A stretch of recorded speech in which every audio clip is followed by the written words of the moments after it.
సెషన్కు స్వాగతం. ఈ సెషన్లో practice in square fitting, step fitting etcetera drawing ప్రకారం చేయడం గురించి తెలుసుకుందాం. సెషన్ ప్రారంభిద్దాం. ఈ సెషన్ యొక్క లక్ష్యాలను చూద్దాం. ఈ సెషన్ ముగింపులో మీరు వీటిని చేయగలరు. వెర్నియర్ హైట్ గేజ్తో కొలతలను మార్క్ చేయండి. హ్యాక్సావింగ్ ద్వారా మెటల్ కట్ ±0.25 mm ఖచ్చితత్వంతో స్టెప్స్ను ఫైల్ చేసి ఫినిష్ చేయండి. చైన్ డ్రిల్ చేయండి, కట్ చేయండి మరియు చిప్పింగ్ ద్వారా ఎక్సెస్ మెటీరియల్ని తొలగించండి. స్క్వేర్ స్లాట్లో స్క్వేర్ చేయండి. ఫిట్టింగ్ గురించి తెలుసుకుందాం. అవసరమైన ఫిట్ను పొందడానికి అవసరమైన పరిమాణం లేదా ఆకృతికి పరిమాణం లేదా ఆకృతిని తీసుకువచ్చిన తర్వాత ఫిట్టింగ్ అనేది భాగాల అసెంబ్లీకి సంబంధించినది. అమర్చడానికి అవసరమైన కార్యకలాపాలు సాధారణంగా వర్క్ బెంచ్ మీద నిర్వహించబడతాయి. ఫిట్టింగ్ షాప్లో చేసే వివిధ ఆపరేషన్లు marking, chipping, sawing, filing, scraping, drilling, thread cutting మొదలైనవి. దీనికోసం అవసరమైన టూల్స్ను జాబితా చేద్దాం. Steel rule, dot punch, bench vice, ball peen hammer, drilling machine, drill bit, chisel, vernier calliper, files, lubricating oil, hacksaw blade with frame, surface table, scriber, vernier height gauge, try square, micrometer, marking media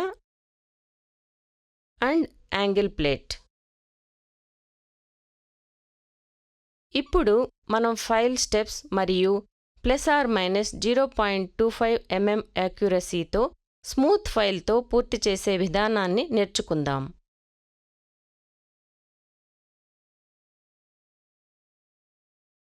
steel rule ఉపయోగించి దాని size కోసం రా మెటీరియల్ని check చేయండి.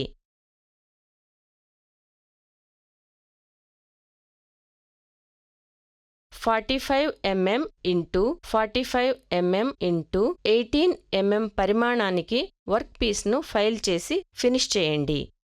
Try స్క్వేర్ని ఉపయోగించి parallelism మరియు పర్పెండిక్యులారిటీ నిర్ధారించండి. ముఖం A pi marking మీడియాను అప్లై చేయండి. వెర్నియర్ హైట్ గేజ్ మరియు యాంగిల్ ప్లేట్ను ఉపయోగించి ముఖం B నుండి 15 mm మరియు 30 mm వద్ద ప్యారలల్ లైన్స్ మార్క్ చేయండి.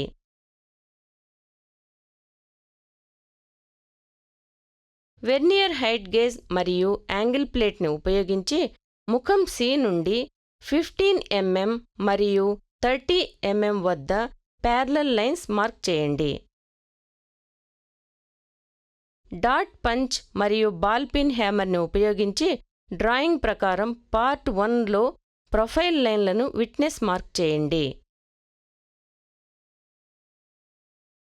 డ్రాయింగ్ ప్రకారం కత్తిరించడం ద్వారా ఎక్సెస్ మెటీరియల్ని కత్తిరించండి మరియు వేరు చేయండి. స్మూత్ ఫైల్స్తో డ్రాయింగ్ ప్రకారం స్టెప్స్ ఫైల్ చేయండి. బయటి మైక్రోమీటర్తో జాబ్ పరిమాణాన్ని కొలవండి.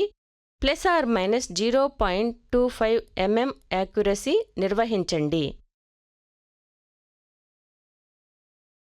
ట్రై స్క్వేర్తో స్క్వేర్నెస్ని చెక్ చేయండి. అదేవిధంగా డ్రాయింగ్ ప్రకారం సాయింగ్ ద్వారా ఎక్సెస్ మెటీరియల్ని కత్తిరించండి మరియు వేరు చేయండి. స్మూత్ ఫైల్స్తో డ్రాయింగ్ ప్రకారం స్టెప్స్ ఫైల్ చేయండి. బయటి మైక్రోమీటర్తో జాబ్ సైజ్ కొలవండి. ట్రై స్క్వేర్తో స్క్వేర్నెస్ని చెక్ చేయండి. స్మూత్ ఫైల్స్ ఉపయోగించి జాబ్ ఫినిష్ చేయండి మరియు డీబర్ చేయండి. అదేవిధంగా డ్రాయింగ్ ప్రకారం పార్ట్ బిని పూర్తి చేయండి. డ్రాయింగ్ ప్రకారం పార్ట్ ఏ మరియు పార్ట్ బి ఒకదానితో ఒకటి మ్యాచ్ చేయండి. సన్నని కోటు నూనెను పూయండి మరియు ఎవాల్యుయేషన్ కోసం భద్రపరచండి. తర్వాత డ్రాయింగ్ ప్రకారం ఇన్సైడ్ స్క్వేర్ ఫిట్ చేసే విధానాన్ని తెలుసుకుందాం. స్టీల్ రూల్ ఉపయోగించి దాని సైజ్ కోసం ఇచ్చిన రా మెటీరియల్ని చెక్ చేయండి. బస్టర్డ్ ఫైల్ని ఉపయోగించి సర్ఫేస్ పైన రఫ్ ఫైల్ చేయండి. ట్రై స్క్వేర్ ఉపయోగించి స్క్వేర్నెస్ మరియు ఫ్లాట్నెస్ను నిర్ధారించుకోండి. మొత్తం size 70 mm x 70 mm x 11 mm వరకు ±0.04 mm యాక్యురసీ మెయింటైన్ చేస్తూ స్మూత్ ఫైల్ని ఉపయోగించి సర్ఫేసెస్ ఫ్లాట్ పైన ఫినిష్ ఫైల్ చేయండి మరియు స్క్వేర్ చేయండి. డ్రాయింగ్ ప్రకారం పార్ట్ 1లో సైజెస్ మార్క్ చేయండి. ముఖం ఏ పై మార్కింగ్ మీడియాను మార్క్ చేయండి. వెర్నియర్ హైట్ గేజ్ను ఉపయోగించి ముఖం బి నుండి 20 mm మరియు 50 mm వద్ద ప్యారలల్ లైన్స్ గుర్తించండి. వెర్నియర్ హైట్ గేజ్ను ఉపయోగించి ముఖం సి నుండి 20 mm మరియు 50 mm వద్ద ప్యారలల్ లైన్స్ను గుర్తించండి. డ్రాయింగ్ ప్రకారం విట్నెస్ మార్క్స్ పంచ్ చేయండి. డ్రిల్లింగ్ మెషిన్ టేబుల్లో పార్ట్ 1ని హోల్డ్ చేయండి మరియు డ్రాయింగ్ ప్రకారం ఎక్సెస్ మెటల్ తొలగించడానికి డ్రిల్ హోల్స్ చేంజ్ చేయండి. డ్రిల్ యొక్క అంచు విట్నెస్ మార్క్స్ తాకకుండా చూసుకోండి. డ్రాయింగ్ ప్రకారం చిన్న ఫ్లాట్ ఉలి మరియు సుత్తిని ఉపయోగించి చైన్ డ్రిల్ చేసిన హ్యాచ్డ్ పార్ట్ తొలగించండి. ±0.04 mm యాక్యురసీ మెయింటైన్ చేస్తూ వివిధ గ్రేడ్ల ఫైళ్లను ఉపయోగించి చిప్ చేసిన భాగాన్ని సైజ్ మరియు షేప్కి ఫైల్ చేయండి. వెర్నియర్ కాలిపర్తో సైజ్ చెక్ చేయండి. డ్రాయింగ్ ప్రకారం 4 లోపలి మూలల్లో హ్యాక్సా ఉపయోగించి రిలీఫ్ గ్రూవులను కట్ చేయండి.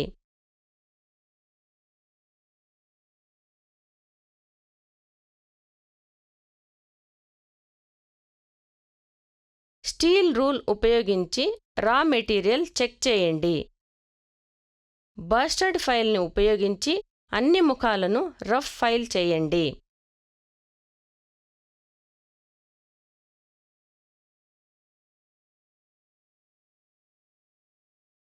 ట్రై స్క్వేర్ ఉపయోగించి ఫ్లాట్నెస్ మరియు స్క్వేర్నెస్ నిర్ధారించండి.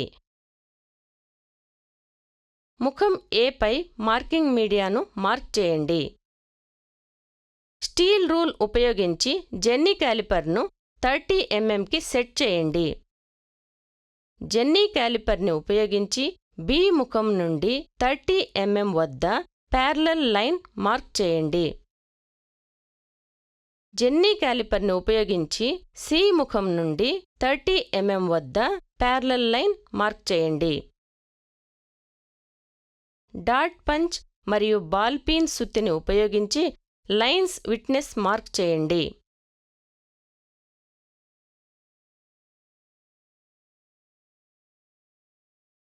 స్మూత్ ఫైల్ని ఉపయోగించి 30 mm x 30 mm x 11 mm సైజ్కి ±0.04 mm accuracy maintain చేస్తూ ఫైల్ చేయండి. ట్రై స్క్వేర్ ఉపయోగించి ఫ్లాట్నెస్ మరియు స్క్వేర్నెస్ చెక్ చేయండి. వెర్నియర్ క్యాలిపర్తో కొలతలు చెక్ చేయండి. ఫ్లాట్ స్మూత్ ఫైల్తో పార్ట్ 1 మరియు 2లో ఫైల్ను ఫినిష్ చేయండి మరియు జాబ్ యొక్క అన్ని సర్ఫేసెస్ మరియు కార్నర్స్ డీబర్ చేయండి. డ్రాయింగ్ ప్రకారం పార్ట్ 2ని పార్ట్ 1కి మ్యాచ్ చేయండి. కొద్దిగా నూనెను పూయండి మరియు మూల్యాంకనం కోసం భద్రపరచండి.